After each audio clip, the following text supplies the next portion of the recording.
Estamos trabajando unos discipulados de formación en la casa, por lo menos 2 viernes al mes. Y en este caso, pues vamos a hacer un estudio bíblico acerca de la importancia de la escritura en la vida del cristiano. Podríamos decir en la vida de cualquier persona, pero no todas las personas van a tener la misma perspectiva que el cristiano tiene de la Biblia. Ahora, a mí me preocupa algo acerca de la perspectiva del cristiano acerca de la Biblia en este tiempo. Y me preocupa aún más de las generaciones más jóvenes que las generaciones que son un poquito de mi generación atrás. No dije viejos, dije, claro, de mi generación hacia atrás. Nuestras generaciones hacia atrás teníamos una perspectiva de la Biblia que no era confrontada con distintas ideologías, filosofías y pensamientos como hoy la Biblia está siendo confrontada. Segundo, nosotros fuimos criados hace unas generaciones atrás en unos hogares donde la Biblia, la palabra de Dios, la iglesia, tenía un valor cultural y espiritual mayor. Al esos valores desgastarse,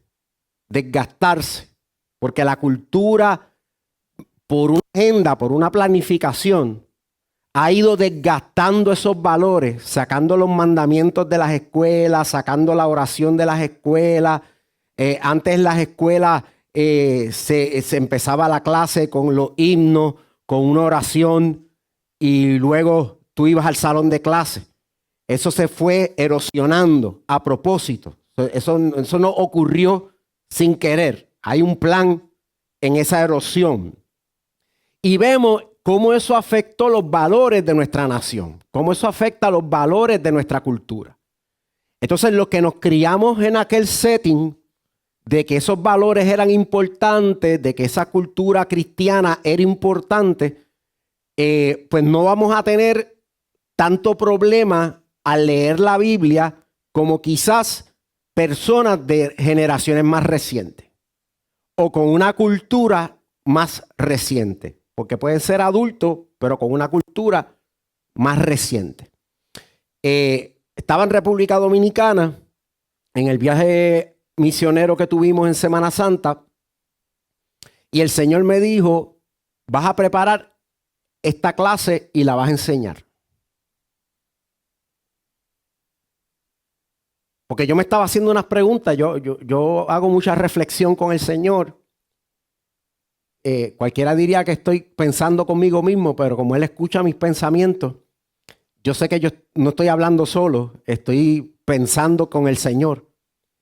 Y yo decía, ¿cómo los jóvenes de la iglesia, los jóvenes de la casa, cómo los jóvenes de la universidad, porque ustedes saben que yo trabajo con muchos jóvenes en el recinto de la universidad, cómo los jóvenes hoy ven la escritura, cómo ellos ven la Biblia, qué perspectiva tienen de la Biblia, cómo entienden este libro, que es una biblioteca realmente, Biblos, es una colección de libros que nosotros consideramos sagrados, y no somos la única religión que considera parte de la Biblia nuestra sagrada, ¿verdad? Porque están los hebreos, están los musulmanes, que el musulmán considera la Biblia completa sagrada, igual que nosotros. Lo único que ellos tienen, otro libro, que es el Corán,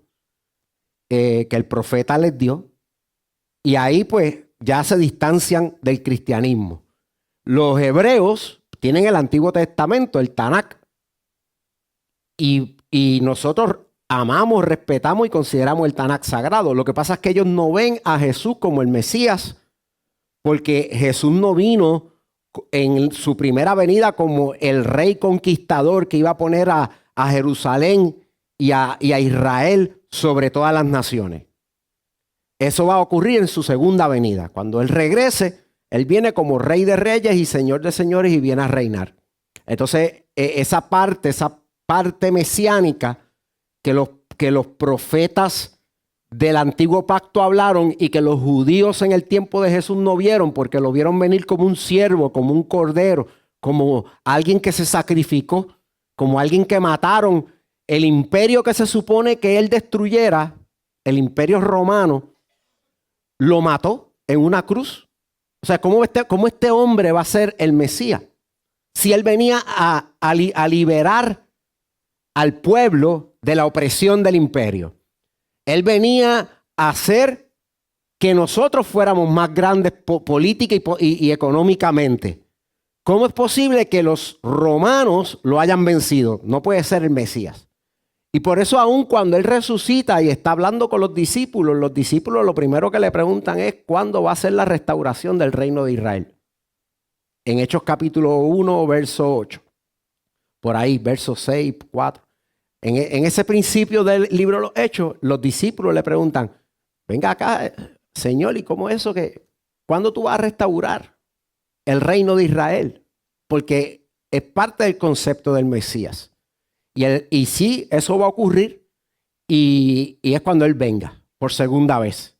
Así que el concepto mesiánico de Jesús se alarga desde su primera venida, su nacimiento en Belén, hasta su segunda venida cuando descienda en el último día. Así que tenemos que tener eso claro. Para nosotros es un libro sagrado. Para nosotros la Biblia es un libro de revelación. Y cuando hablo de un libro de revelación, y voy a pasar ya a la introducción porque si no nos quedamos. Estoy hablando de esto ya. Cuando hablamos de un libro de revelación, es que Dios, por causa del pecado, había sido escondido de los seres humanos. El pecado genera separación de Dios. El pecado genera algo que Dios no quiere que ocurra entre Él y el ser humano. El pecado genera un nivel fuerte, un sentimiento fuerte de culpa y de vergüenza. Por eso es que cuando usted ve el relato de Adán y Eva en el jardín, ellos se esconden de Dios. Pero Dios los está buscando activamente. Dios está preguntando por ellos. Dios quiere saber dónde ellos están. Dios quiere hablar con ellos. Dios quiere restaurar esa comunicación que se perdió porque pecaron. Pero Dios está activamente buscando al ser humano. Pero ellos están escondidos. Se hicieron hojas de higuera para taparse la desnudez y la vergüenza que eso les causaba. Y yo digo que esa fue la primera ropa de camuflaje porque después que se vistieron con hojas de higuera se metieron en los arbustos. O sea que yo me imagino que pensaron, muchachos, con esta vestimenta camuflaje calidad USA Army, esto de aquí nadie nos va a ver. Y Dios sabe dónde ellos están, pero Dios quiere confesión. Dios no quiere decirle, ajá, ¿qué tú haces ahí? Salte para acá. ¿Por qué tú pecaste? Dios está buscando que el ser humano vuelva a confiar en Él. Porque le dice, ¿dónde tú estás? Sabiendo, estoy aquí. ¿Qué tú haces ahí? Escondiéndome. ¿Y por qué tú te escondes?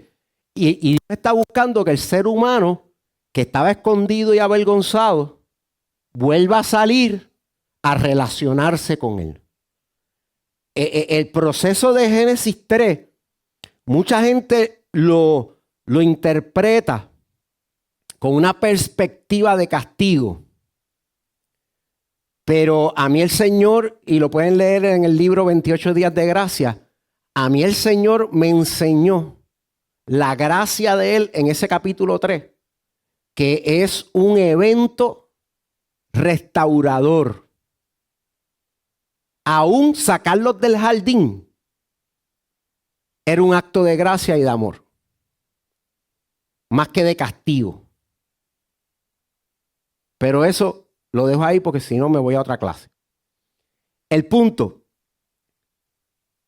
ese pecado nos escondió de Dios. Así que tenemos a Dios como lejos. Por eso es que en el tabernáculo de Moisés había un velo que tapaba el lugar santísimo donde se manifestaba la presencia gloriosa de Dios del resto de la gente. Estaba oculto detrás de ese velo. Y la palabra revelación es que el velo se abre y se revela lo que estaba escondido. Entonces Dios se convirtió por causa del pecado en un misterio para los seres humanos. No lo podíamos entender, no lo podíamos ver.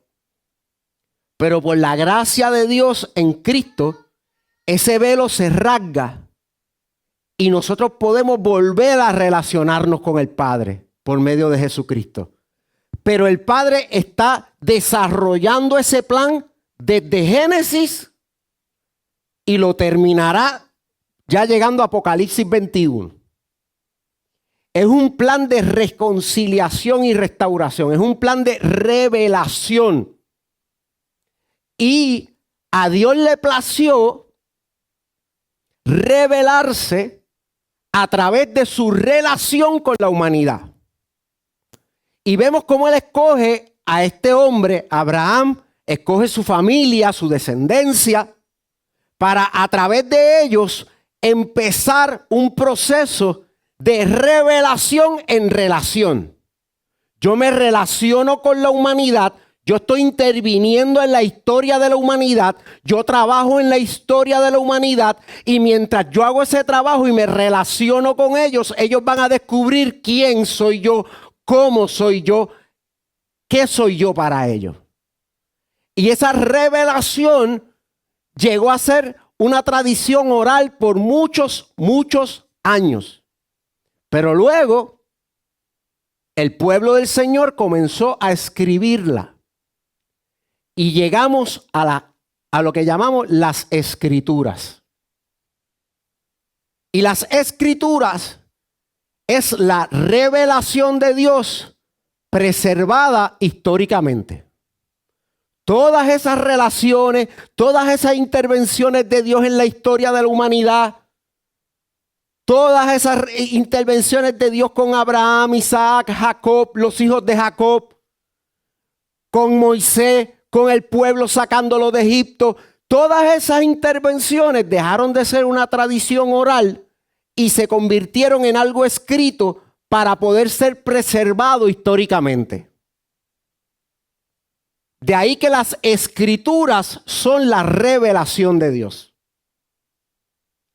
Todo lo que ocurre en las Escrituras es una historia humana en la que Dios se va revelando de poco en poco, pero cada vez gradualmente de menor a mayor. Amén. Hasta ahí me envolví, yo seguí ahí el discurso, me gustó. Así que eso en las Escrituras, en la perspectiva, en nuestra perspectiva, gracias, en nuestra perspectiva cristiana básica, ¿ves? Ahora, nosotros en este tiempo estamos siendo retados. Estamos siendo retados a cómo vamos a ver ese, yo no tengo la Biblia aquí, pero la tengo aquí adentro. Ese conjunto de libros, esos 66 libros, esa Biblia, cómo nosotros la vemos, cómo la leemos, cómo la interpretamos. Diga conmigo, interpretar. Es una palabra muy importante. En teología le llamamos hermenéutica. Diga conmigo, hermenéutica. Esa es la palabra clave de cómo tú interpretas la Biblia. Así que, miren esto. Vamos a ver, esto como que brincó. ¿Por qué ustedes no me dijeron que eso estaba brincando solo? Ok, miren aquí.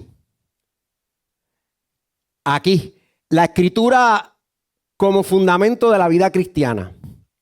Si vamos primero, vamos a ver que es una inspiración divina. Yo quisiera que Carlos, para que empiece con Carlos, por favor lee 2 Timoteo 3, 16 al 17.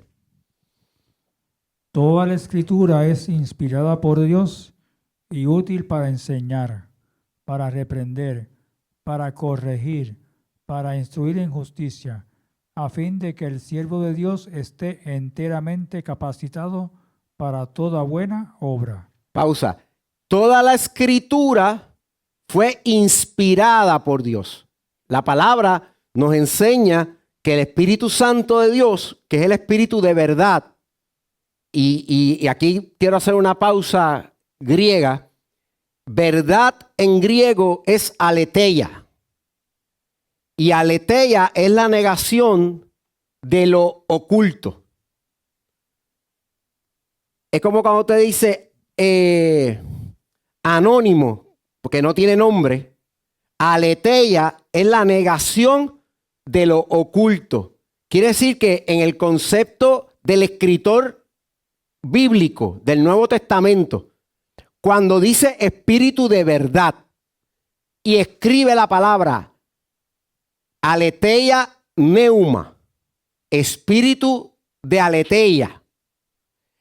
El aletheia es un espíritu, el Espíritu Santo, pero vamos a hablarlo así, es el espíritu que lo que estaba oculto lo saca del oculto.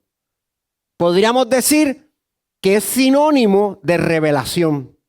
El espíritu de verdad es el espíritu de revelación. Y fue el Espíritu Santo, el Espíritu del Señor, el Espíritu de verdad, el Espíritu de revelación, el que inspiró a todos los escritores de la Biblia. Según 2 Timoteo 3, 16 al 17. ¿Y qué es inspirar? Es un soplo interno. Es como si el Espíritu soplara en tu mente las ideas y los pensamientos que luego tú vas a escribir. En el caso de los escritores. Hay gente que hoy por hoy son inspirados por el Espíritu Santo a escribir canciones. Y el Espíritu Santo hace lo mismo. Sopla las ideas y la persona las escribe. Ahora, no se le da el mismo valor sagrado que a las escrituras. Pero el proceso de inspiración, cuando uno recibe una palabra profética para alguien, ¿cuántos aquí han recibido una palabra profética de algo que ni la pastora, ni el pastor, ni ninguno de los que podemos estar aquí sabía que tú estabas bregando o que le estabas preguntando a Dios y Dios te contestó algo que nadie sabía? Álceme la mano si alguien recibió una palabra así. Mira, casi todo. Pues esas palabras que se les dieron a ustedes fueron inspiradas. Llega una inspiración por el Espíritu y se proyecta en la mente una revelación. Y la persona te profetiza. Así dice el Señor. Pero yo no sabía que tú estabas pasando. La pastora no sabía que tú estabas pasando. Aquí ha pasado que yo he escuchado a la pastora profetizarle, por ejemplo, a Caterina, que alzó la mano ahorita allá atrás. Y yo conozco a Caterina, pero yo no me paso hablando de Caterina con la pastora y he escuchado palabras proféticas que yo. Porque yo sé que yo no le dije a mi esposa, la pastora, nada de Caterina para que ella se lo dijera. Y yo me quedo impactado. Yo digo, mira cómo Dios le está hablando. Y yo sé que Dios le está hablando porque ella y yo hemos hablado.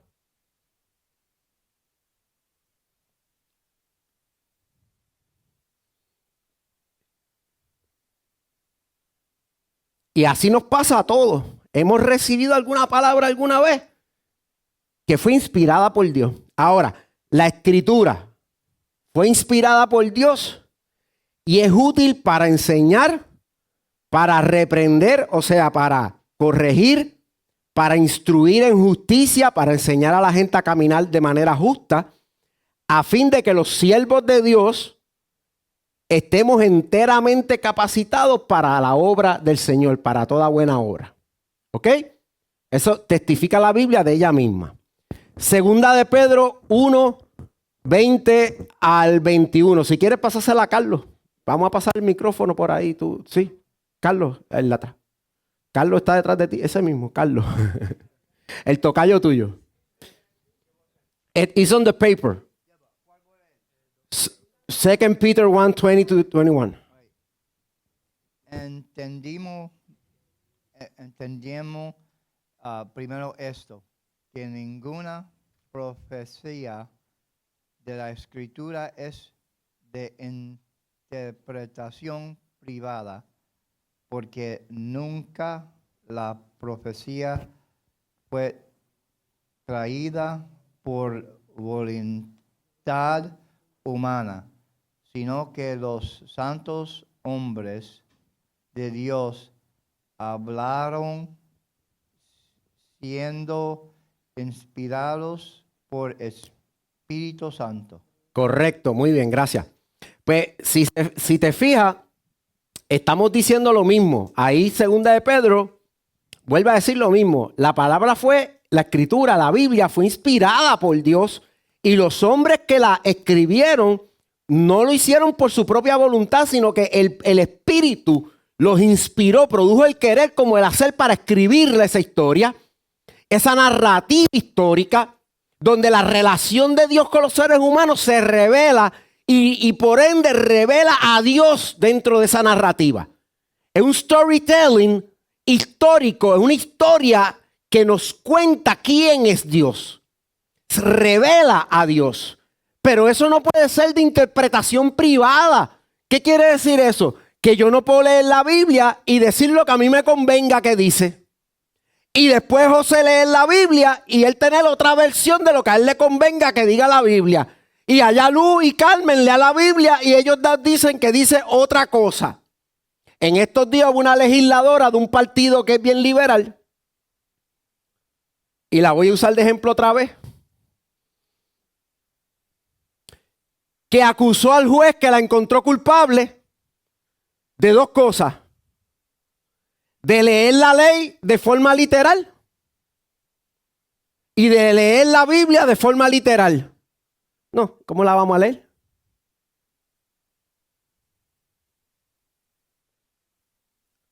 ¿Cómo la vamos a leer? Si yo escribo una carta y se las envío a ustedes y en esa carta yo tengo un poema, usted tiene que leer el poema de forma literal. ¿Y cómo usted lee el poema de forma literal? Entendiendo que el poema tiene unos símbolos. Por ejemplo, el salmo que leyó Miriam cuando comenzamos el servicio. Como el ciervo brama por las corrientes de las aguas, así brama por ti, oh Dios, el alma mía. Pues yo, en mi interpretación, yo veo el ciervo en las corrientes de agua bramando, desesperado porque quizás no puede tocar tierra y está llevándose la corriente. Y yo digo, así está el alma mía desesperada por la salvación del Señor. Y así va otra persona, tiene que leer la Biblia, no puede encontrar 500 significados para cada versículo. 500 personas lean la Biblia y 500 personas le encuentran 500 significados diferentes. No puede ser. La Biblia no se puede interpretar cada quien como le convenga, quitándole y poniéndole cada cual lo que quiera. Si hiciéramos eso, no podríamos tener congregaciones. Nadie se pudiera poner de acuerdo. Todo el mundo tuviera una cosmovisión bíblica, o sea, una visión del mundo diferente totalmente que los demás. Y hay diferencias de interpretación que hacen que nosotros nos dividamos en tipos de iglesia o en grupos de pensamiento teológico. Por ejemplo, usted tiene unos arminianos y tiene los calvinistas, y yo soy bíblico, porque yo creo que los dos están bien. Porque los versículos que el arminiano usa tienen un valor, pero ellos ignoran los versículos que el calvinista usa. Entonces el calvinista usa unos versículos que tienen valor, pero ignoran los del arminiano. Pues yo soy bíblico, yo cojo todo.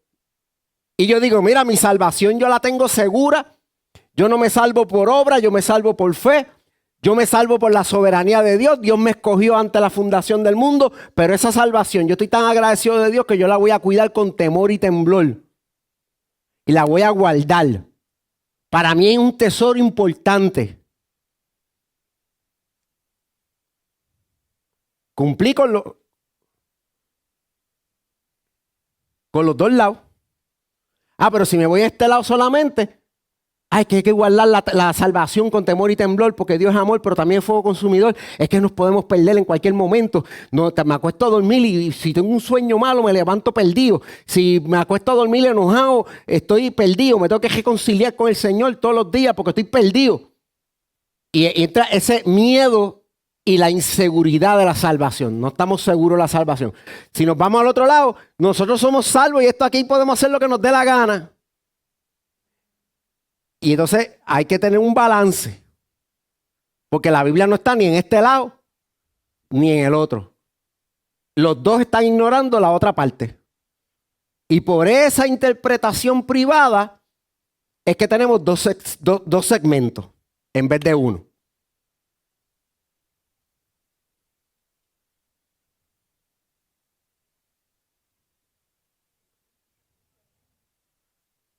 El Espíritu es uno y las Escrituras son una.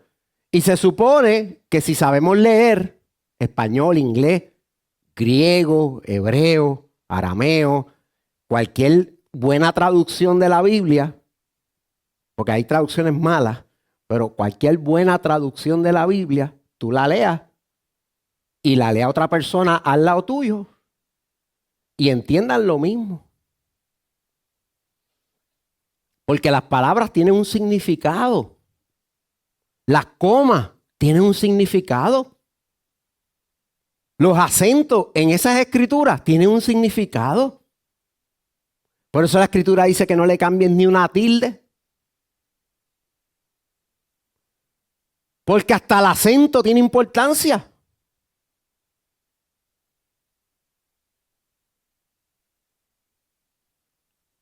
No es lo mismo el pronombre que el artículo. ¿Y cómo tú lo distingues? Un acento. Parece una bobería. Yo me acuerdo cuando yo estaba en la escuela que yo decía, ¿para qué uno le va a poner acento a las palabras? Si total uno sabe cómo se dicen.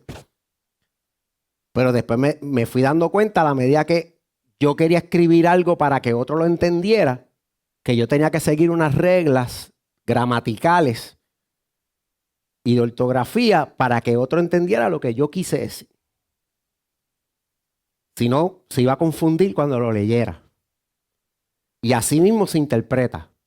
Nosotros aquí enseñamos que lo vamos a hacer posiblemente durante este año 24, 25. Lo que pasa es que estamos esperando a ver si una pastora quiere que lo hagamos en la iglesia de ella. Dar las clases de hermenéutica, de interpretación bíblica, para entrenar a esa interpretación. Y que usted dependa menos de lo que el pastor le interpreta y usted interprete mejor. Ese es un buen bereano.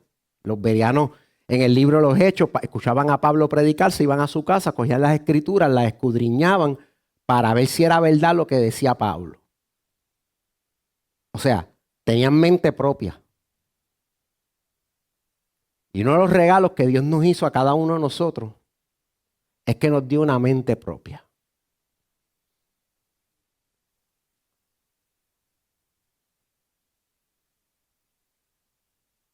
Pero tenemos que usarla. Vamos, seguimos. Miren, la palabra de Dios como guía. Carlos, pásaselo a Marta ahí, que está al ladito tuyo. Y nos va a leer Marta el Salmo 119, 105 y Mateo 4:4, los dos. El Salmo 119, 105. Sí. Lámpara es a mis pies tu palabra y lumbrera a mi camino. Y en Mateo 4:4 dice, Él respondió y dijo, escrito está, no solo de pan vivirá el hombre, sino de toda palabra que sale de la boca de Dios. Muy bien. Pues ahí vemos cómo la palabra testifica de ella misma que tiene un nivel de importancia para nosotros. Dice que es lámpara a mis pies y lumbrera en mi camino. O sea que es una luz, ilumina hacia dónde vamos, ilumina los pies para que no tropecemos e ilumina el camino para que podamos caminar con seguridad. Yo no sé si alguna vez usted se ha puesto a caminar en un camino oscuro, realmente oscuro, pero yo he caminado por el bosque Oaxaca de noche. Mis viejos tiempos nos dábamos unos viajes al bosque Oaxaca a las 12 de la noche, a la 1 de la mañana, especialmente si había luna llena. Pero cuando había luna, tú veías las piedras blancas, la laja del piso, tú la veías que brillaba. Era como si fuera fluorescente. De tan oscuro que estaba, en la piedra se veía como fluorescente. Pero cuando tú te metías por un sitio que los árboles tapaban la luz de la luna, yo casi siempre era el que iba adelante. Yo tenía esa capacidad de liderato, nací con eso. Y de guía espiritual, pero entonces el guía espiritual, ¿tú sabes cómo iba? Porque no tenía lámpara a sus pies, ni lumbrera en su camino, iba así, mira. Porque teniendo los ojos acostumbrados a la oscuridad, cuando esa luna se tapaba, yo no podía ver si iba a pisar firme el próximo paso, de tan oscuro que era. Y tenía que hacer así, mira. Hasta que salía de la sombra de los árboles y volví otra vez a un claro de luna. Así que lámpara a mis pies, lumbrera en mi camino. Esa es la palabra. Deberíamos estudiarla para buscar eso. Yo tengo que tomar decisiones en mi vida. Yo tengo que caminar unos caminos en mi vida. Yo tengo que tomar unas sendas en mi vida. Mi vida es un camino. Mi vida no es estar sentado en la estación del tren esperando que pase algo o que llegue el tren. Mi vida es un caminar. Mi vida es una trayectoria. Y hay un refrán por ahí que dice que aprendamos a vivir la trayectoria, no solamente el final, porque hay gente que espera disfrutar al final de la vida, entonces viven la vida sin disfrutar la vida, y la vida es una trayectoria, tienes que disfrutarte el camino. You have to enjoy your way. Pero una de las cosas que te va a ayudar a disfrutar el camino es tomar decisiones sabias en el camino. Pues cuando tú lees la Biblia como lámpara a tus pies y lumbrera en tu camino, tú estás buscando iluminación del cielo para las decisiones de por dónde tú vas a caminar, de las sendas que vas a tomar. El Salmo 23 dice que Él me guiará por sendas de justicia por amor de su nombre. Pero cuando yo leo la Escritura, Él puede hacer eso conmigo. Me va a iluminar. Créeme que te va a iluminar. Hace mucho tiempo atrás yo tuve una situación de si estaba orando y ayunando como por 3 días porque yo quería meter a alguien en un caso en corte. Por algo que me estaba doliendo muchísimo. Y orando y ayunando y llorando, moqueando en el altar de la iglesia, el Señor me habló. Y yo no, mire, llevaba menos de 6 meses en la iglesia, ya del que el Señor me salvara. Y me habló de 2 Crónicas, capítulo 20, entiendo que el versículo 17. Y cuando yo escuché que Él me habló por inspiración, yo seguí orando y llorando. Y él me volvió a hablar y yo como que seguí llorando. Y cuando me lo volvió a decir por tercera vez, me dijo como que, busca. Yo sentí como que como si me lo dijera, pero búscalo en la Biblia. Entonces yo dije, pues voy a buscarlo. Mire, imagínense cómo yo estaba de crudito. Que como yo estaba solo en el templo, me fui para el índice. Yo no sabía si el libro existía. Cuando yo busco en el índice de la Biblia, mira, Segunda de Crónica existe y un Primera. Déjame buscar la página que es. Ah, mira, y hay un capítulo 20. Ah, mira, y hay un capítulo 17. Y cuando leo el versículo dice, no hay caso para que peleéis vosotros. Paraos y aquietaos y ver la salvación de Jehová Dios con vosotros, porque la lucha no es vuestra, sino de Dios. Salid mañana contra ellos. Y yo estaba orando por meter a alguien en un caso en corte y la palabra me dijo, no hay caso para que tú pelees, déjamelo a mí. Y eso fue en el 97, mi amado. Y yo todavía estoy esperando en esa promesa. Es una promesa que desde el 97, 7 años, 2004, 27 años atrás, el Señor me dio y yo todavía estoy seguro que Él la va a cumplir, pero no la he visto. Qué fácil cuando Dios te da una promesa y a los 3 meses se cumple. ¿Cuánto nos desespera esperar 6 meses por una promesa de Dios? Y yo llevo 27 años esperando esa promesa. Pero yo estoy tan seguro que fue Dios que me habló.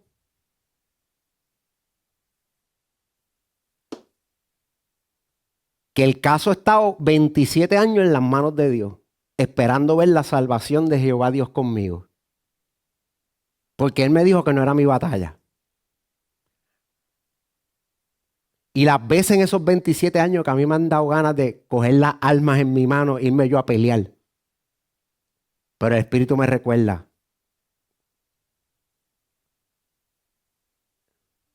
Quieto. Parado y aquietado y ver la salvación de Jehová Dios con vosotros. Y yo, tengo que parar.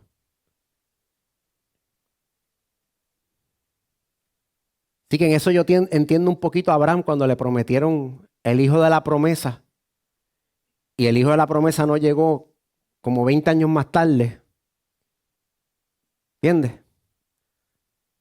No es fácil ese tipo de espera. Pero como la fe no es que yo quiero creer en Dios, es que cuando Dios me habló, produjo fe en mí. La fe no es un producto personal.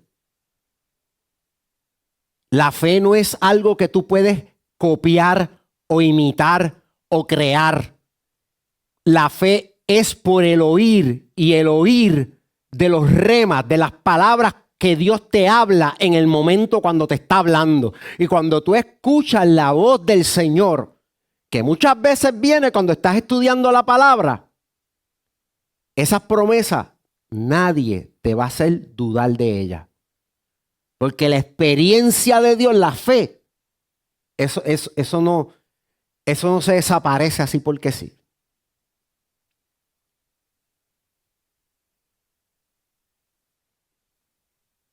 Estoy hablando por experiencia. Así que no solamente de pan vive el hombre. Si buscáramos las escrituras como que son alimento a nuestra vida.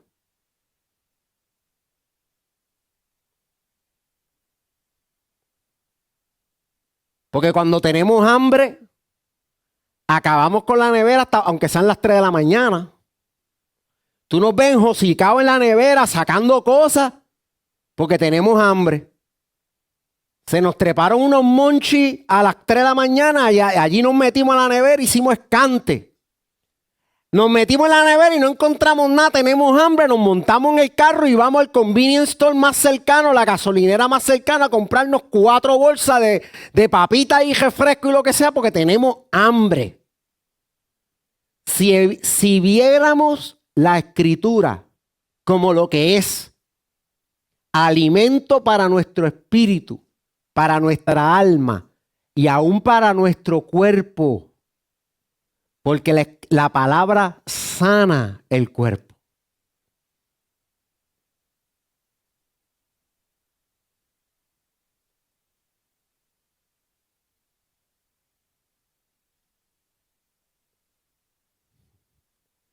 Serían otros 20 pesos.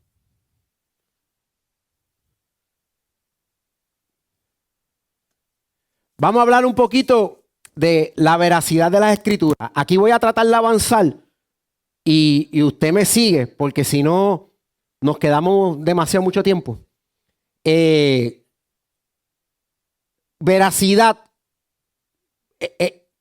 Hay gente que duda de la verdad de las Escrituras, ¿sí?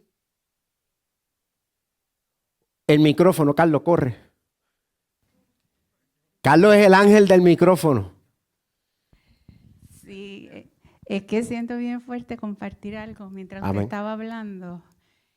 ¿Dónde lo leí? No me acuerdo, pero dice que antes del tiempo que usted habló, que de la oscuridad, de los caminos que había, pues mucho antes que eso, yo leí que la gente se ponía en los pies, en los zapatos, Ajá. una lamparita para poder caminar. Y entonces por eso el Salmo dice, lámpara es a mis pies tu palabra. Amén. Yo estoy como que quiero dramatizarlo, porque imagínense que esto esté oscuro Ujú. y entonces tú vas con esa lamparita en los pies, ¿verdad? En el zapato, y tú vas dando paso y tú vas a ir viendo qué parte del camino. Si está una lamparita pequeña en los zapatos, solamente vas a ver lo que está más cerca de ti. El próximo paso. Señor, me ayude. ¿Qué pasa? Que la palabra, y me vino esto por la parte que usted dijo de que está esperando todavía la contestación, que lleva 27 años, ¿verdad? Y ahí yo dije, no, yo tengo que compartir esto.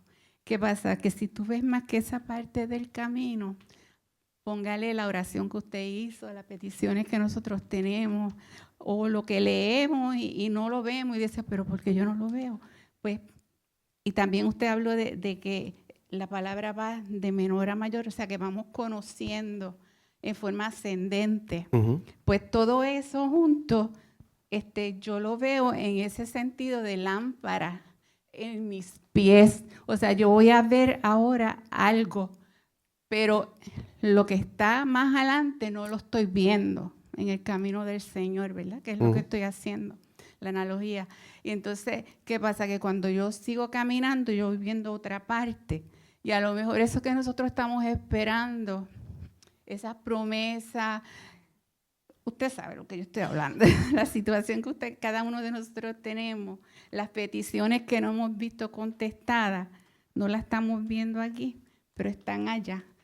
Pero ya están allá. O sea, ya está la respuesta. Ya está. Yo no sé si fue a Eliseo o a Elías, alguien que sepa de Biblia, ay, ¿cómo fue la cosa? Tenía una situación y él oró y el Señor le dijo que ya más adelante él iba a ver, yo te miro a ti a ver si me ayuda, que más adelante iba a tener creo que eran los cuervos que le llevaron la comida a Elías. Ok, pues eso es como que un ejemplo también de eso, ¿viste? Él estaba en una situación, pero necesitaba y estaba pensando en lo que él necesitaba más adelante, ya estaba. O sea, la respuesta ya estaba. Te voy a parafrasear. Cuando caminamos en fe, vemos lo que tenemos delante, pero también podemos entender que aún las cosas que no vemos, que están distantes, ya están hechas. Exacto. Y si seguimos caminando con la fe y la luz de lo que nos toca hacer hoy, eventualmente vamos a llegar del riachuelo donde los cuervos lo alimentaban a la casa de la viuda, Amén, eso es. que era la próxima provisión de Elías. Amén. Eso es. Y Amén. lo cantamos hoy en un coro que decía, un cántico que decía, la victoria mía es o la voy a ver, algo así. Voy a ver la victoria. Voy a ver la victoria, Y amén. si nosotros decimos voy a ver la victoria, nosotros ahora mismo tenemos que estar, ¿qué? Gozosos. Amén. Amén, amén. Muy bien. Un aplauso.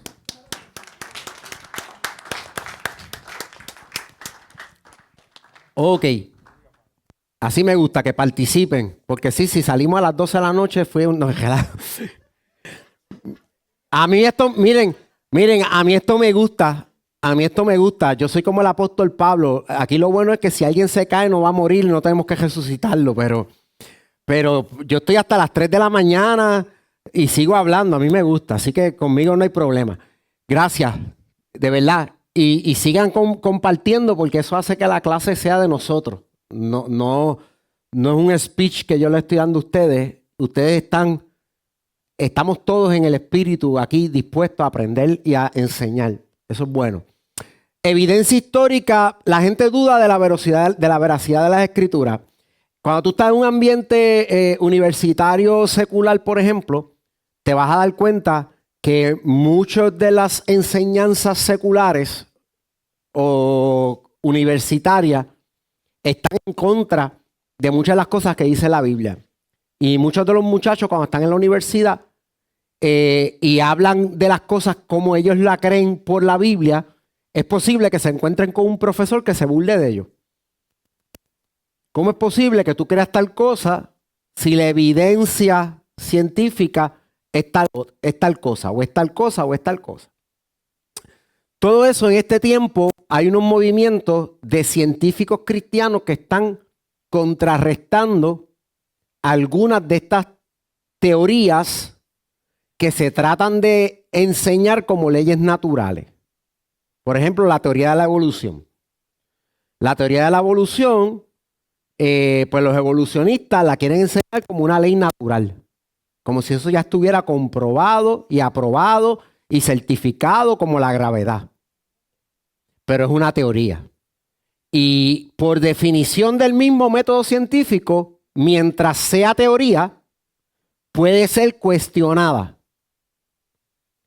Y hay otras hipótesis que cristianos inteligentes y científicos han encontrado que podrían probar, usando ciertas evidencias, como el Gran Cañón del Colorado y las estratas de tierra que hay allí, que las cosas no pasaron en tanto tiempo como se supone que hayan pasado según la evolución, y que pudieron haber pasado más rápido. Pero eso no es el tema de hoy. Pero lo puede buscar, que hay documentales y cosas por ahí por montones. Pero la gente hoy duda de la veracidad de las escrituras. Eso es algo que probablemente en el 1920 sí lo había, pero no era tan frecuente. En 1940 lo había, pero no era tan frecuente. La gente respetaba más las escrituras. Quizás hasta las leía menos, porque hasta miedo le tenían. Hubo un cardenal de la Iglesia Católica que le escribió al Papa y le dijo que la gente no debería leer la Biblia porque se vuelven locos. Y eso el Papa adoptó esa idea, y entonces la enseñanza bíblica se limitó a los eruditos de la iglesia, a los sacerdotes, y se enseñaba en latín en el siglo XX, o sea, 1900 y pico. La misa era en latín y la gente decía amén sin saber de qué estaban hablando. Y eso fue una de las ideas de la Reforma en el año 1500. Que la Biblia se leyera en el idioma vernáculo de cada persona para que la pudieran entender.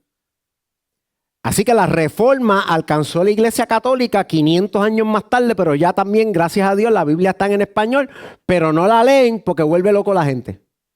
Porque eso es algo que es muy complicado. Para eso está el cura. Posiblemente si la lees con inteligencia vas a encontrar contradicciones a la práctica católica y a lo que enseña la Biblia. Y eso es lo que queremos evitar si somos católicos. Me puse en el asiento del católico, ¿ok? Pero no estoy ahí sentado. Ok, vamos al mambo. Evidencia histórica y arqueológica. ¿Por qué creemos que la Biblia es veraz? Es verdadera.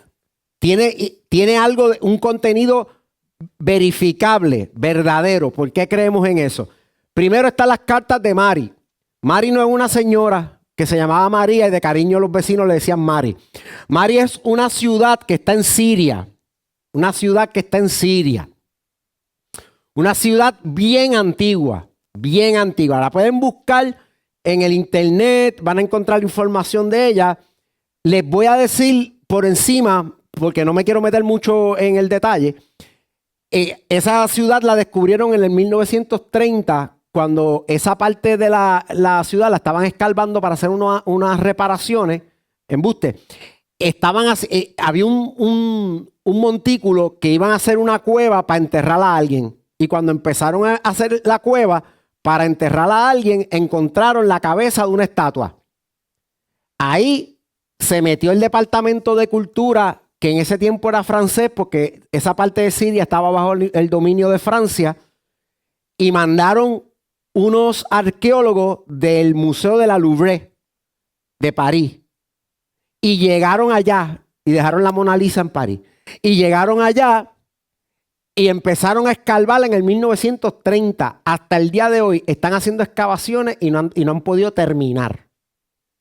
Sin detenerse prácticamente. Yo creo que en la Segunda Guerra Mundial se detuvieron como por 7 años. Porque en arqueología hay 2 tipos de excavaciones. Está la excavación horizontal y la vertical. La horizontal cubre el área de terreno donde están los hallazgos, ¿verdad? El área del terreno. Pero la vertical va de épocas tras épocas tras épocas, ciudades que se construyeron encima de ciudades, templos que se construyeron encima de templos, porque las culturas antiguas, cuando vencían a un reino o tomaban una ciudad, encima del templo del dios de la ciudad, ellos montaban el templo de la ciudad del dios de ellos. Un ejemplo, ¿qué usted cree que hay debajo de la Catedral de la Guadalupe en la Ciudad de México? Las pirámides del templo de Tenochtitlan. Porque cuando el español conquistó, encima de los dioses del conquistado, montamos nuestros altares. Es una manera de decir, mis dioses vencieron a tus dioses. Pues la excavación vertical y la horizontal, vertical y horizontal, ellos no han podido terminar. Porque la ciudad data de miles de años antes de Cristo. ¿Qué pasa con cosas que han descubierto ahí? Descubrieron, por ejemplo, lo estoy aquí leyendo en el internet, perdónenme además de las estatuas y todas esas cuestiones, descubrieron unas cartas, unos documentos en piedra tallados que habla de la ciudad de Ur, que habla de toda esa historia de Génesis antes del diluvio y después del diluvio. Todos esos reyes, todas esas ciudades, ya hay documentación arqueológica de que la Biblia tiene razón. Obviamente, si tú no quieres que la gente crea en la Biblia, eso no te lo van a publicar. Pero eso existe. Documentación arqueológica. Segundo, la Biblia ha sido utilizada muchísimas veces para hacer hallazgos arqueológicos. Y la Biblia es como el mapa de muchos arqueólogos. Y usando las historias bíblicas han encontrado ciudades perdidas. Allá abajo en las profundidades de la tierra. O en el subsuelo. Lo otro, el cilindro de Ciro. Ciro era un rey. Y Ciro aparece en Esdras capítulo 1, 1 al 4. Él es el que le da permiso a reconstruir el templo a los judíos que estaban en la diáspora por la guerra. Los habían sacado de Judea y Ciro les da la autorización de ir a reconstruir. Se descubrió un cilindro que era de la corte de Ciro, donde redacta o aparece la información de que Ciro autorizó al pueblo judío a reconstruir el templo. O sea, hay evidencia que esas historias bíblicas y esos personajes bíblicos y esos lugares bíblicos sí existieron. O sea, científicamente, la Biblia ha guiado a los arqueólogos a encontrar cosas y los arqueólogos han encontrado cosas que señalan a la Biblia. Así que dudar de la veracidad de la Biblia en términos arqueológicos es poco inteligente. Voy a decirlo de esa manera. Es poco inteligente. Hay gente que quiere obviar la evidencia, pero hay evidencia suficiente para que la Biblia sea reconocida como un libro de valor histórico, ¿ok? Que tiene una historia veraz. Hay unas profecías cumplidas como Isaías 53, que es Jesús como el siervo sufriente. La muerte en la cruz de Jesús estaba profetizado en Isaías 53 años antes de que Jesús pasara por eso. Y cuando tú miras los eventos de la vida de Jesús y la profecía de Isaías, se cumplieron a cabalidad. Y cosas como las bestias de Daniel, capítulo 9, y cosas así, que fueron profecías de los distintos reinos. ¿Y qué reino vino primero? ¿Qué reino vino después? Que Babilonia iba a ser la cabeza de la estatua, luego iba a venir el imperio medo-persa, luego los griegos, luego los romanos. Todo eso ocurrió como Daniel lo profetizó, y Daniel estaba viviendo en los tiempos de Babilonia. Todavía no, los medo-persas no se habían levantado como imperio, los griegos no se habían levantado como imperio. Cuando habla de las bestias, Daniel, y una cosa que tiene Daniel es que Daniel en el capítulo 1 o 2 dice que Dios es el Dios de la historia. Le dice al rey, Dios es el Dios de la historia, yo no sé nada, pero yo me voy a meter con Dios y Él es el Dios de la historia. Él me va a decir qué fue lo que tú soñaste. La bestia, por ejemplo, de Grecia es un leopardo con 4 cabezas y alas. Y es que Grecia conquistó toda esa área del Mediterráneo hasta Egipto bien rápido. Alejandro Magno fue un conquistador que conquistó esa área bien rápido. Pero Alejandro Magno también murió bien rápido. Y lo siguieron 4 generales, que eran los 4 generales de él, se dividieron el reino. Por eso el leopardo, que es el animal rápido, tenía 4 cabezas. Cuando tú vienes a comparar las profecías bíblicas con la historia que esa profecía narró,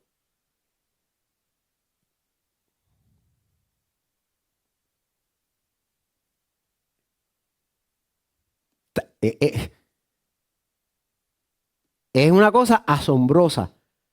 ¿Tú sabes por qué yo creo que a veces la gente, Dios le habla y le da una profecía y te voy a hablar con mi inquietud? Y cuando le dan la profecía, como que la cogen, pero como que... Porque quizás no han leído tanto la Biblia. Porque si tú lees mucho la Biblia y tú ves cómo Dios promete y cumple, y cómo profetiza cosas que van a pasar y luego pasan. Cuando a ti te dan una profecía y ya tú has leído la Biblia, el referente tuyo para creer en el que te habló está en el texto que él te dejó. Lo voy a decir otra vez porque eso sonó bonito. El referente tuyo para creer en el que te habló está en el texto que él te dejó. Si no has leído el texto, no tienes referente para saber si este tipo me está hablando verdad, embuste, si se va a arrepentir, si me va a mentir, si las cosas las pega o no las pega. Y lo vemos como si fuera ay, qué lindo, me dieron unas palabras bien bonitas. Porque no hemos leído la Escritura. Y aquí yo estoy tratando de enfatizar que la escritura es importante para nuestra vida. No es cualquier cosa, no es cualquier cosa. Coherencia interna. Aquí dice 40 autores, eso es lo que básicamente se entiende, pero gracias a algo que vamos a ver un poquito más adelante, que hay criticismo histórico y literal, se puede entender que son más de 40, que podría haber unos editores por cosas que pasaron en la historia bíblica. Por ejemplo, la destrucción de Jerusalén y cuando Nehemías reencuentra las escrituras, ellos tuvieron que, de lo que quedó de los rollos, ellos tuvieron que reconstruir la palabra. No todo lo que ellos encontraron estaba completo. Y de ahí es que vienen ciertas cosas que usted va a ver en la Biblia, especialmente en los libros de Génesis. En el libro de Génesis, usted va a ver que a veces las cosas se repiten, que te hacen la misma historia dos veces. Y en una historia hablan de Elohim y en la otra historia hablan de Yahvé. Y es que son dos tradiciones orales que cuando remontamos el escrito, porque lo que encontramos fueron fragmentos después de la guerra, al remontarlo, cogimos una tradición oral elohista y otra yavista, que es sacerdotal. La yavista es después de Moisés, es después de la ley. La Elohim es antes de la ley, es para el tiempo de Abraham. Montamos las dos, parece que estás duplicando la historia, pero realmente está dando una perspectiva de una época y otra época, pero juntas.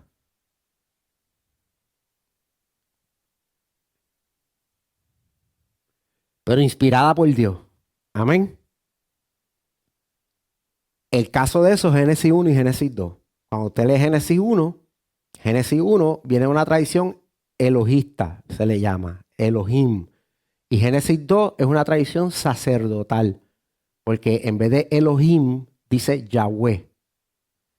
Y Yahvé o Yahweh es un nombre de Dios o un adjetivo, porque no estoy tan seguro que es un nombre, porque decir yo soy el que soy no es lo mismo que decir yo soy Jaime, que viene de Moisés en adelante. A quien Dios le dijo yo soy el que soy, Yahweh, fue a Moisés. Así que antes de Moisés, los arameos que salieron de Ur le llamaban Elohim. No les quiero complicar mucho la vida. Pero hay 40 autores diferentes que escribieron durante 1500 años más o menos, y la coherencia interna de la Biblia no se pierde. Es como si fuera un solo autor escribiendo por muchas manos. Por muchas manos. Y tiene una coherencia magistral. Magistral. Y yo le puedo decir algo. Yo no tengo mucha experiencia escribiendo, pero escribiendo un libro de 28 capítulos, tener coherencia del capítulo 1 al capítulo 28 a veces cuesta y se te puede olvidar cosas. Y ahora mismo yo estoy escribiendo, ahora estoy en pausa, pero estaba escribiendo, uno de los proyectos que tengo, estoy escribiendo una ficción. Y cada vez que escribo una definición o un concepto de esa cultura, de ese mundo que yo estoy escribiendo, que es ficción, yo tengo una libreta que yo anoto esas definiciones como si fuera un glosario. Porque si yo quiero hacer 30 capítulos y que tengan coherencia, no es un trabajo fácil. Escribir todos esos libros a través de 1500 años de historia y que la historia tenga una coherencia y un cumplimiento profético, no solamente en la vida de Jesús, sino en la historia de la humanidad, es fuerte. Es algo bien fuerte. No es fácil. Por eso yo confío mucho en las profecías escatológicas de la segunda venida del Señor. Yo confío mucho en ellas. ¿Por qué? Porque he estudiado las que ya se han cumplido. Y a través de las que ya se cumplieron, miro las que faltan por cumplirse. que es lo mismo que les dije ahorita, de esa misma forma, viendo lo que ya se cumplió, creo en lo que Él me habla. Porque estoy viendo un Dios que es otra cosa. Y lo veo por las Escrituras, ¿ok? Por eso es que la Biblia la leemos de vez en cuando, ¿verdad? Así, cuando da tiempo.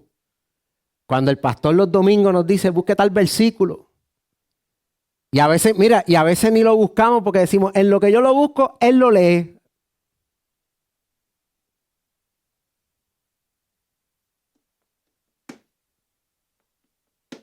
Y si usted vive de lo que aquí se le da los domingos y los viernes, mi hermano, usted está comiendo 2 veces al día y bien poquito. Y no solamente de pan vive el hombre. Usted no come arroz, habichuela y bistec 1 vez o 2 a la semana y el resto del tiempo está en ayuno. No venga con cuento que usted desayuna bien, almuerza, cena, se come su meriendita. Está 2 horas sin comerse algo y se queja de hambre. Yo digo, gracias a Dios que no está allá en la India, en esos países que la gente se está muriendo de hambre de verdad. Porque allá se muere. 3 horas y ya te da hambre. Lo que tienes es antojo. Pero fíjate cómo para la comida del cuerpo nos damos nuestras dosis. Bien da. Hay gente que come como camioneros. Dicen por ahí, eso es un prejuicio contra los camioneros, ¿verdad? Porque quizás los camioneros tienen una dieta más saludable que yo. Pero hay gente que a las 8 de la mañana se pueden sentar y comerse un plato de arroz, habichuela, bistec, pollo frito. ¿Cómo es? Una mixta. Una mixta a las 7 de la mañana, desayuno, una mixta. ¿Qué tú quieres? Una mixta. Chacho, eso, avenita. Nah, avenita no, una mixta. Vente, vamos para acá. Entonces con la palabra, con la escritura, no vivimos como si viviéramos de ella. Hay que escudriñarla más, hay que estudiarla, hay que tener herramientas, hay que tener una vida devocional de la palabra. Dentro de los salmos, por ejemplo, tú vas a encontrar cómo orar en momentos de angustia, cómo orar en momentos de alegría, cómo orar en momentos de persecución, cómo adorar en momentos de alegría, cómo adorar en momentos de dificultad, cómo enfrentar la muerte, cómo enfrentar la vida. Los salmos son oraciones y alabanzas y adoración a Dios en todas las circunstancias habidas y por haber del ser humano. Y ahí tú aprendes.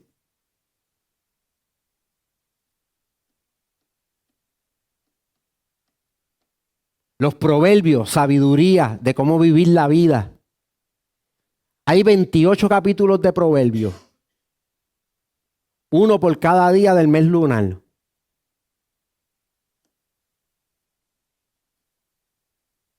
Así que puedes leerte y coger esa sabiduría y los vuelves y los lees.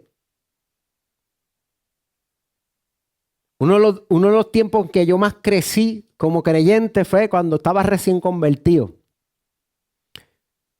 Que yo dije, mira, yo me buscaba la droga para estar bien 3, 4 veces al día. Yo voy a hacer lo mismo con la palabra. Y yo me levantaba por la mañana, hacía las tareas que tenía que hacer y antes de desayunar yo me iba para la finca, abajo de un árbol, una silla que yo tenía escondida por allá. Me sentaba, leía un capítulo de Proverbios, un salmo y empecé en el Evangelio de Mateo, un capítulo de Mateo. A las 12 antes de almorzar me iba otro proverbio, otro salmo, otro capítulo del Evangelio. Y así hasta que empecé a leer la Biblia completa. Seguí así leyendo hasta que leí la Biblia completa. Y después, todo el tiempo me estoy comiendo la Biblia. Yo sigo estudiando y me sigo preguntando cosas y sigo investigando y sigo buscando. Pero he tenido que tener cuidado porque cuando uno llega al puesto de pastor o de ministro o de maestro o de estar al frente para alimentar al pueblo, puede uno descuidarse y confundir mi tiempo de buscar alimento para el rebaño que el tiempo de buscar alimento para mí. Me puedo morir yo de hambre alimentándolos ustedes. Porque estoy buscando lo que ustedes necesitan, pero lo mío se quedó al lado. Así que de eso tenemos que cuidarnos, los que somos pastores y líderes y cosas así. Yo como que le di para atrás.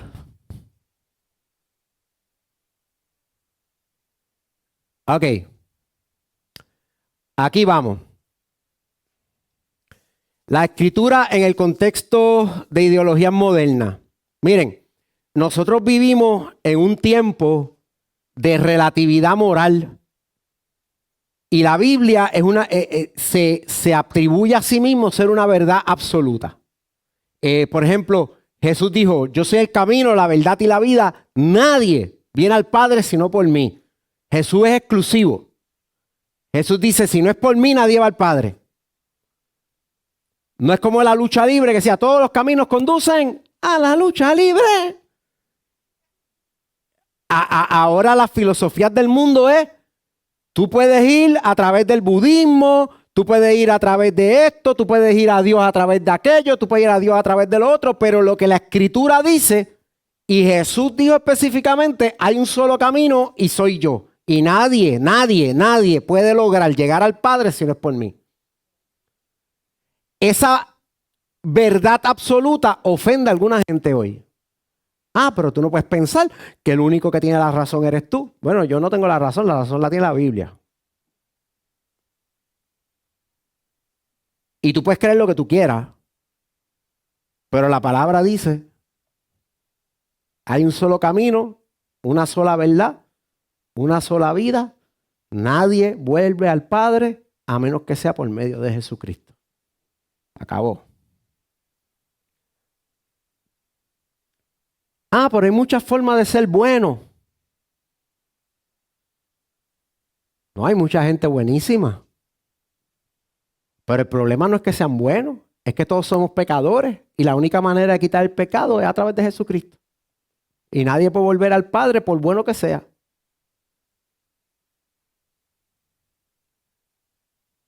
Ah, yo soy bueno. Pues perfecto. ¿Comparado con quién eres bueno? Ah, yo soy bueno comparado con el pillo que joba. Yo soy bueno, yo no le jobo a nadie, yo no he matado a nadie, yo no miento. Compárate con Jesús, que no falló en ninguna cosa y que fue perfecto ante la ley de Dios. Ah, bueno, ahí no. Sí, porque de vez en cuando tengo pensamientos malos, me ha dado ira, aquello,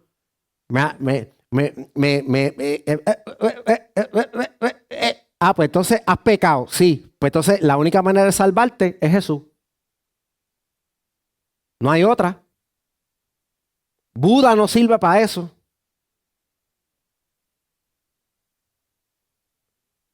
Obatalá, Changó, tampoco.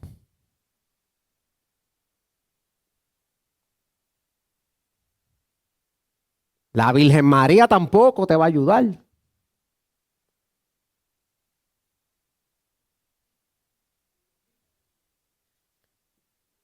Ni los mitas, ni los mormones, ni nada de esas cuestiones así extrañas. El único camino, verdad absoluta. Eso choca en este tiempo. Es ofensivo para alguna gente. Incluso cuando tú hablas en esos términos, la gente te hace sentir como si tú fueras un retrógrado, alguien atrasado, que tiene pensamientos como bruto, como neandertal, como que tú estás mal. Te hacen sentir que tú tienes que pedir perdón por ser tan rígido. Tienes que ser más abierto. Estamos en el siglo XXI. ¿Qué es lo que te pasa? Tienes que ser más diverso.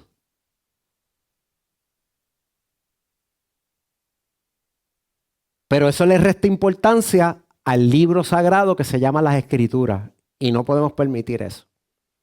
Isaías 5:20. Hay de los que a lo malo dicen bueno y a lo bueno malo, que hacen de la luz tinieblas y de las tinieblas luz, que ponen lo amargo por dulce y lo dulce por amargo. De eso está lleno los medios hoy, ¿verdad? De gente que a lo bueno lo llaman malo y a lo malo lo llaman bueno.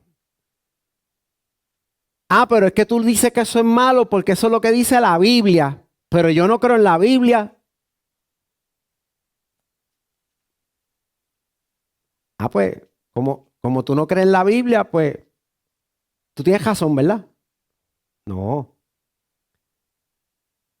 El juez justo de todos los seres humanos se llama Dios. Él es el que determinó qué es lo bueno y qué es lo malo. Y lamentablemente para alguna gente que quieren asumir la postura de definir ellos mismos qué es lo bueno y qué es lo malo y lo malo ya está definido. Y cuando se tire la plomada, los que saben de construcción saben lo que es una plomada, que es para tirar líneas rectas y marcar un punto recto. Cuando se tire las gallitas y saquen las ovejas de los cabritos, el trigo de la cizaña, la línea del juicio es lo que él llama bueno es bueno y lo que él llama malo es malo. No es la versión mía de lo que es bueno y la versión mía de lo que es malo es malo. La escritura es la escritura. Y ahí está la revelación del bien y del mal.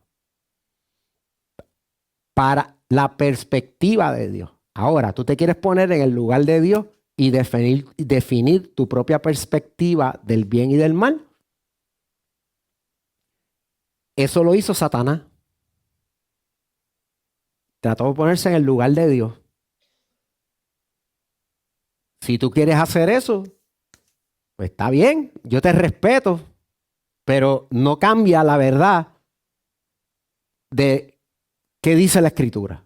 Y ahí es que tenemos que nosotros tener cuidado. Y lo digo nosotros tener cuidado porque estamos tan bombardeados de información que nosotros mismos podríamos estar tomando la Escritura como algo liviano, que pues, esto dice, la Biblia dice que esto es malo, pero pues, como todo el mundo lo está haciendo. Esto es malo, sí, pero es que eso lo escribieron hace como 2000 años, pero eso, la gente hace 2000 años tenía una perspectiva diferente de la perspectiva que tenemos ahora. Y entremos a llamar a lo bueno malo y a lo malo bueno.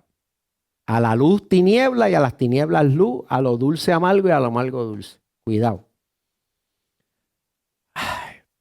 Tenemos las influencias de las ideologías seculares. Las ideologías modernas, como el materialismo, el secularismo y el humanismo, a menudo se oponen a los principios bíblicos. Romanos 12:2 nos invita diciendo, no os conforméis a este mundo, sino transformaos por medio de la renovación de vuestro entendimiento para que comprobéis cuál sea la buena voluntad de Dios, agradable y perfecta. No me voy a meter a hablar del secularismo, el humanismo y el materialismo, pero son filosofías que creamos nosotros los seres humanos de acuerdo a nuestras propias ideas. Y estas filosofías, especialmente los ambientes de la universidad y de los ambientes, yo creo que están bien generalizadas ya, contradicen los principios bíblicos. El materialismo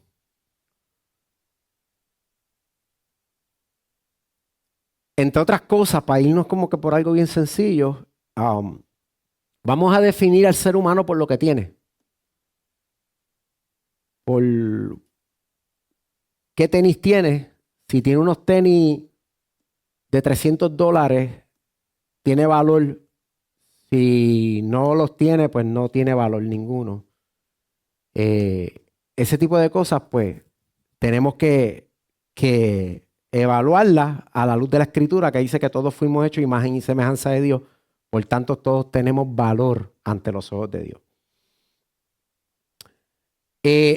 Vamos a continuar aquí.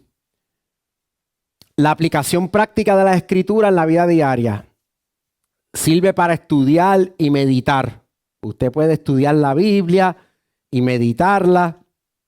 Ya se está haciendo tardecito. Voy a ver cómo hacemos. ¿No? Yo no puedo terminar esta clase hoy. Pastora, ¿me das permiso para el viernes que viene? Vamos.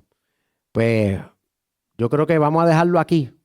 Porque si no voy a tratar de comprimir mucho y no quiero. Ok. ¿Alguna pregunta hasta ahora? Comentario. ¿Alguno de ustedes alguna vez se ha encontrado, y me alza la mano, con filosofías que contradicen la escritura y la gente te ha hecho sentir como que tú eres menos inteligente de lo que tú eres, simplemente porque crees en la Biblia? Álceme la mano los que han pasado por eso. Eso es parte. Y muy probablemente, según se vaya acercando el tiempo del Señor, del regreso del Señor, nos sintamos no solamente burlados, sino también perseguidos por pensar diferente. ¿Ok? Micrófono.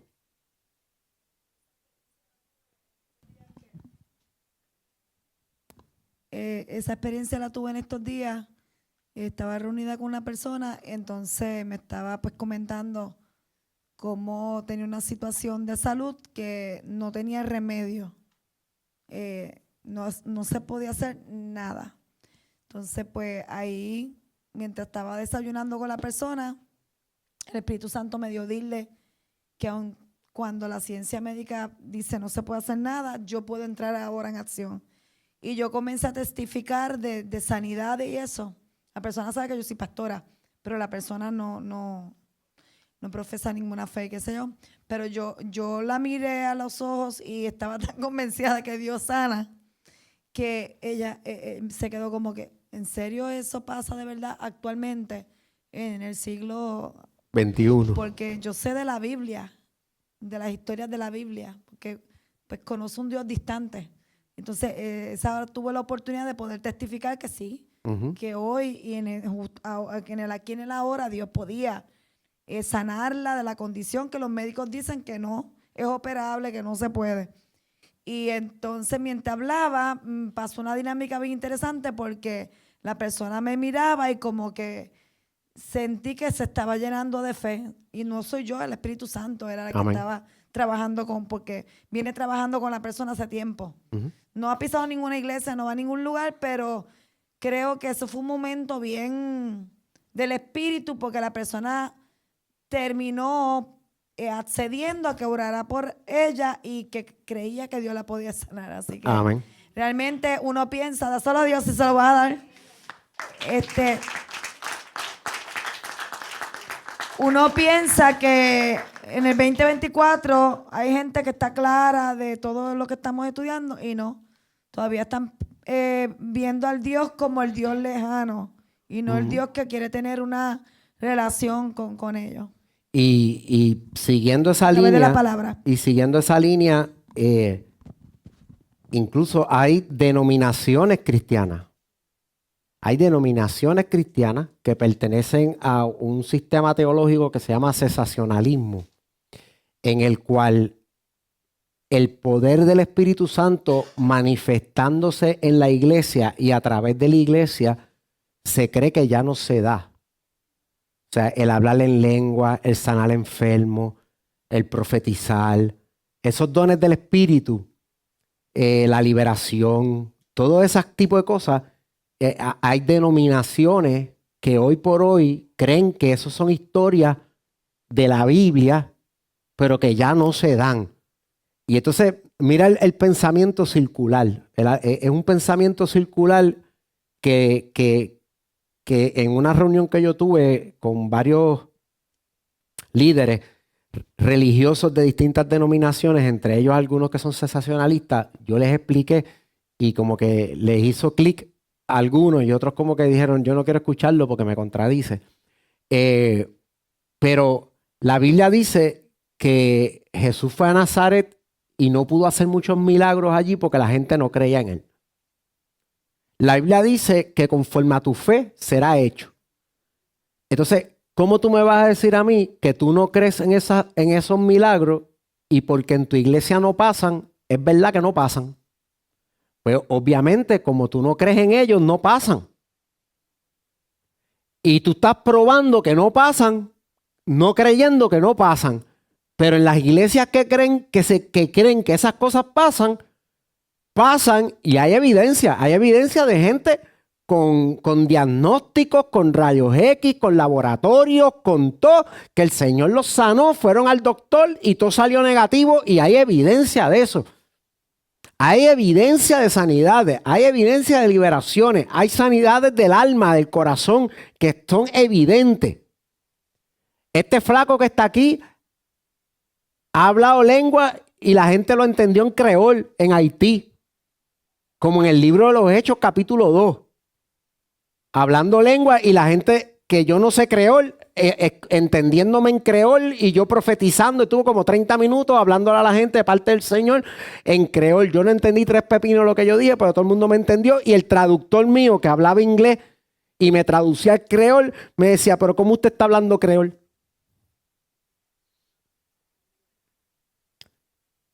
Pero yo sí creo.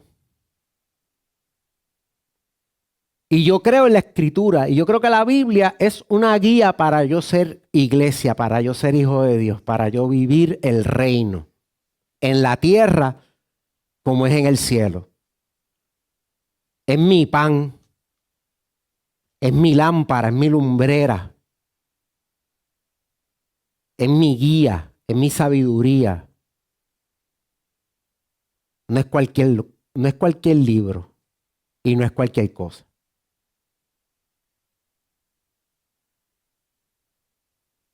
Y ahí me enseña cómo Dios quiere relacionarse conmigo. Con esto acabo. Promesa. Un día me fui al libro de Santiago, capítulo 5, y leí que Elías era un hombre sujeto a pasiones como nosotros. Y que oró fervientemente para que no lloviera y no llovió. Y después volvió a orar y llovió. Y por lo menos en 3 ocasiones en mi vida, yo he visto a este que está aquí, el flaquito este que está aquí, orar para que pare de llover y que los vientos obedezcan y las nubes. Y he visto, predicando así, en una iglesia en República Dominicana que llevaban 6 meses en sequía y el arroz se le iba a perder, o 3 meses en sequía, 3 meses, y el arroz se le iba a perder. Yo salí hablando de esto así y el pastor que estaba sentado ahí al frente alzó la mano y yo dije, aquí me busqué una disciplina, me van a quitar el micrófono porque dije algo que para ellos es un disparate, que uno puede orar para que llueva y orar para que pare de llover. Dice, bueno, el Señor paraba las tormentas y Él dijo que cosas mayores que Él haríamos nosotros.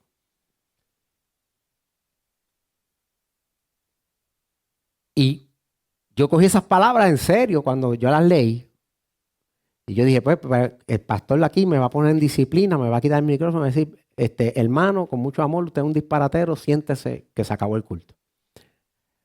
Y el pastor lo que hace es que cuando se levanta me dice, apóstol, nosotros somos agricultores y nosotros lo que sembramos es arroz.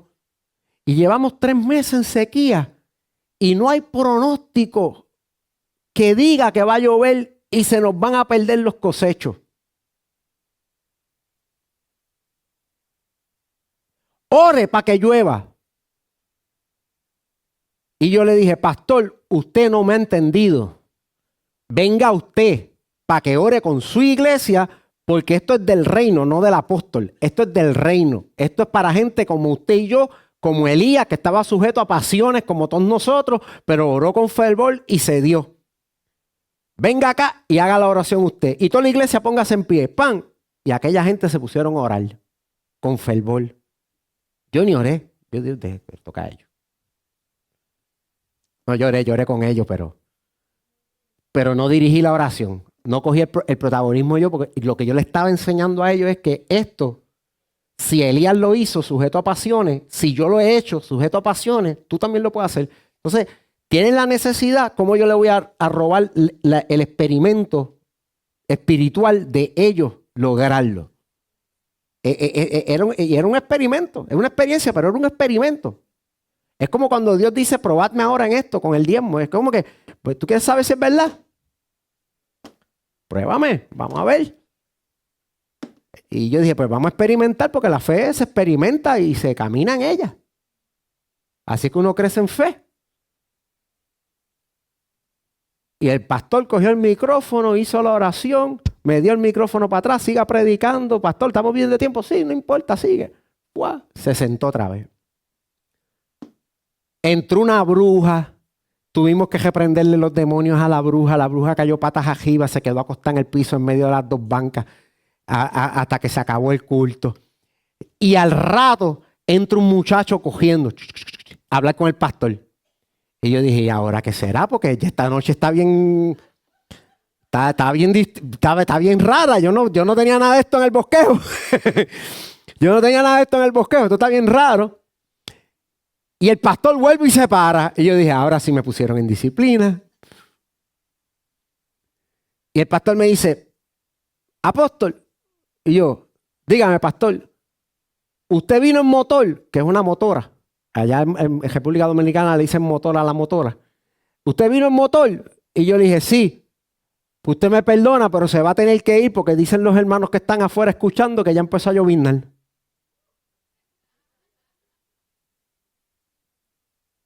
Ah, pues hermano, Dios les bendiga, me despido, los amo. Ministré, me monté en el motor, arrancamos y nosotros adelante y el aguacero atrás. Esa noche la lluvia fue tan fuerte y tan fuerte y tan fuerte que hasta tornados hubo. Y en el clima, hasta en las noticias, nadie estaba esperando ese movimiento de lluvia. Al otro día me mandaron a dar las gracias porque habían pasado tornados. Imagínate que te manden a dar las gracias porque hubieron tornados. Porque el aguacero fue de esos aguaceros que parece que una catarata se abrió en el cielo y la lluvia cayó. Entonces yo le mandé a preguntar al pastor cómo quedaron los arrozales. Pues están llenos de agua.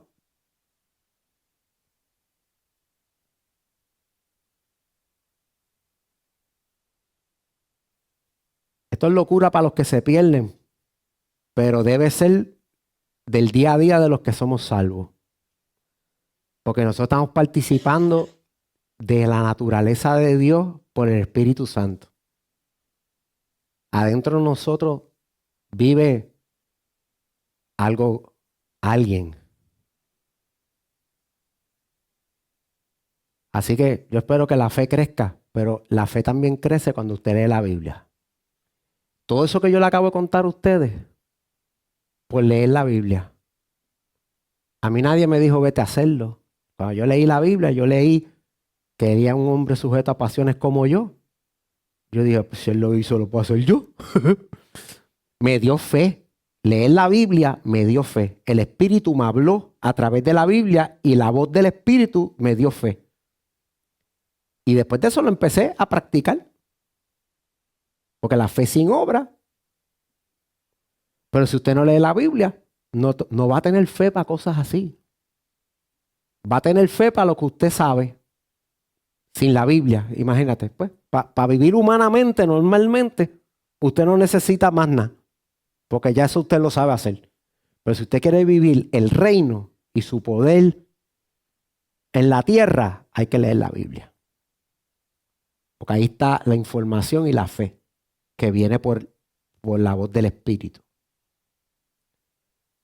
Allá atrás, micrófono, Carlos, coge, yoguea.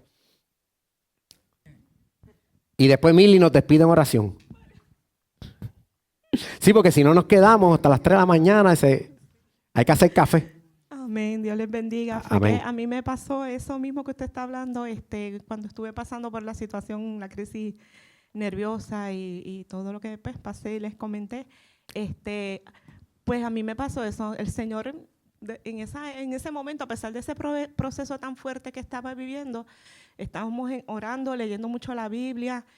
No que no lo hiciéramos antes porque nos gusta estudiar la palabra y demás, pero a mi mente el Señor me hablaba también y me decía del agua. Y yo decía, ay Dios mío, parece que yo estoy tomando, mire la ignorancia, como a veces el enemigo le ciega el entendimiento a uno, pero siempre está ahí. Yo decía, como yo tomo mucha agua, me la paso tomando, creo que voy a tener que dejarla en la nevera, que no sea eso que me esté a mí afectando, mira qué ignorancia. Y después escucho un mensaje de Joseph Prince, donde les hablaba de la palabra, que cuando uno se expone a la palabra, pues uno es sanado, que es lo que usted estaba comentando. Y ahí yo caí en cuenta y nos pusimos así siempre estudiando la palabra y Johnny pues siempre conmigo orando, leyendo la palabra. Y yo digo que eso fue sanador para mí porque me dio fe y el Señor me traía muchos textos a la mente de la palabra y eso me ayudó a salir de este proceso, igual que la hermana Miriam, que también estuvo ahí ayudándome, apoyándome, Carlito, el esposo, ustedes también como hermanos que sabían de la situación. Pero esa palabra fue como que bálsamo para mi vida, para obtener la salud. Y recuerdo que un día fui a lo del pastor Miqueas, que la pastora fue también Lugar de tu Milagro, un grupo de damas. Y en esa ocasión también que estuve ahí expuesta, yo pasé por mi crisis nerviosa, pero Dios me sorprendió tan grandemente porque cuando el pastor Miqueas le dice a una hermana de las servidoras que me ponga la mano en el pecho para él orar por mí, él le dijo a ella está enferma del corazón. Yo me quedé porque yo había salido con mi cardiomegalia leve también para completar. Y nadie lo sabía porque yo creo que ni aquí mismo yo lo había dicho, pero el Señor lo sabía y el Señor le plació y le dijo, ella está sana. Y cuando Él me puso la mano así, yo me fui para atrás. Y cuando volvió otra vez a ponerme la mano así, ahí mismo me fui para atrás y caí en el piso y sentí hasta el corazón como que me latió. Y yo creo en el Señor, que Él me sanó, me dio esa ñapita extraordinaria. Amén. Aparte de la crisis nerviosa, que estoy sana para la gloria de Dios. Amén.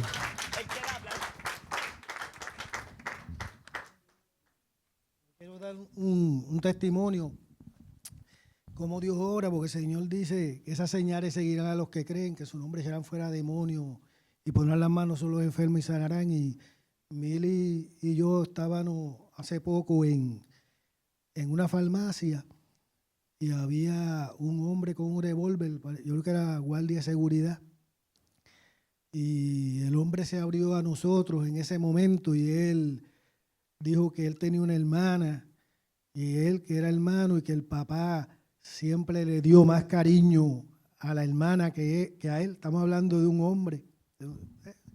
Y que él siempre sintió esa tristeza en su corazón, como sentaba a la hermana en la falda, le daba más cariño, toda la atención era para la hermana. Y entonces ahí Mil y yo pegamos a hablarle y yo le dije, a veces nos sentimos abandonados, pero aunque tu padre y tu madre te dejaren o te abandonen, mira, tú tienes un Padre celestial.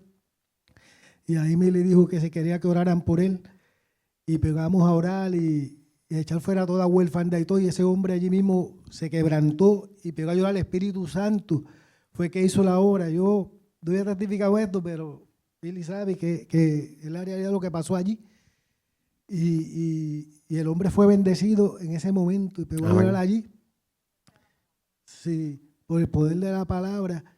Y eso es lo que vino en los hechos, como la sombra de Pedro. Pedro se sanaban los enfermos. Que aún Jesús ni con la sombra, pero por eso que dice que cosas mayores harían. Y pues yo quiero dar un testimonio de mi vida, porque según el ladrón en la cruz, una persona que era tan mala, uno de esos ladrones, habían dos, y uno se arrepintió. A veces nosotros vemos a las personas, sea drogadicto, sea alcohólico, pero a veces Dios tiene misericordia de esas personas, siempre tiene misericordia y lo salva, son almas de salvación. Porque ¿quién era yo? Yo empecé a los 19 años, yo no tuve un padre. El padre mío se mató cuando yo era chiquito, a los 2 años y medio, se fue por un barranco, se mató porque él bebía. Mi madre nunca me dijo eso, que él bebía, pero al uno crecer, la gente, pues se lo dicen a uno y uno sabe. Ella decía, yo era chiquito, le preguntaba, ¿dónde está el viejo mío? Está con papá Dios, decía ella. Pues ¿qué pasó? Cuando yo llegué a los 19 años, pues yo siempre estuve tranquilo en la escuela, pero cuando llegué a la superior, ahí yo pegué un taco de amistad y pegué a beber, de 19 años. Eso era fiestas patronales, cuantas fiestas patronales veía, yo me iba a beber, fuera en Atillo, fuera en Quebradilla, fuera festivales playeros, llegaba a casa borracho, la vieja mía a las 3, a las 4 de la mañana, ¿sabes? Y ella le pedía a Dios por mí.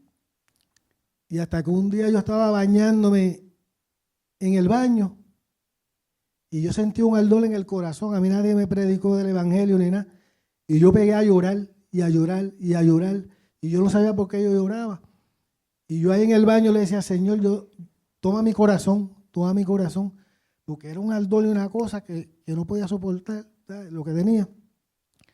Y a pesar que la vieja mía iba a la iglesia católica, pero ella se amanecía mirando por las ventanas, dice que pidiéndole a Dios por mí, porque yo a veces llegaba a las 3, a las 4 de la mañana, llegaba los viernes, yo trabajaba en la fábrica y durmiendo por ahí la cabaña, la casona, el bungalú, bebiendo, ¿sabes?